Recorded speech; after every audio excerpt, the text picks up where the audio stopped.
Republic day holiday అని చింటూ ఇలా junk ఫుడ్తో పండగ చేసుకుంటున్నాడు.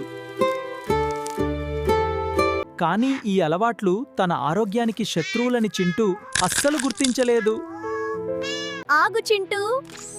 దేశం సురక్షితంగా ఉండాలంటే రాజ్యాంగం ఎంత ముఖ్యమో నీ శరీరానికి ఆరోగ్య రాజ్యాంగం అంత ముఖ్యం.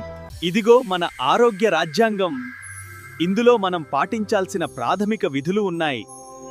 ఆర్టికల్ 1 మైదా పంచదార వద్దు.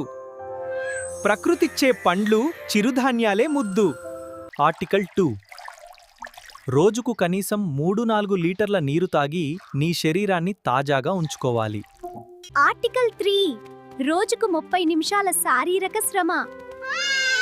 ఇది నీ అవయవాలకు నువ్విచ్చే స్వేచ్ఛ. ఆర్టికల్ 4 శరీరానికి సరైన విశ్రాంతినివ్వడం నీ బాధ్యత. 8 గంటల గాఢ నిద్ర తప్పనిసరి. అర్థమైంది రోబో. ఈ గణతంత్ర దినోత్సవం రోజున నా ఆరోగ్య రాజ్యాంగాన్ని అమలు చేస్తానని ప్రతిజ్ఞ చేస్తున్నాను. మరి మీ ఆరోగ్య రాజ్యాంగం సిద్ధమా? అందరికీ గణతంత్ర దినోత్సవ శుభాకాంక్షలు. మీ తెలుగు హెల్త్ బడీ చింటూ మింటూ ఆరోగ్య రోబో. రోజు చెప్పే హెల్త్ టిప్స్ కావాలంటే లైక్ చేసి సబ్స్క్రైబ్ చేయండి. Telugu health body.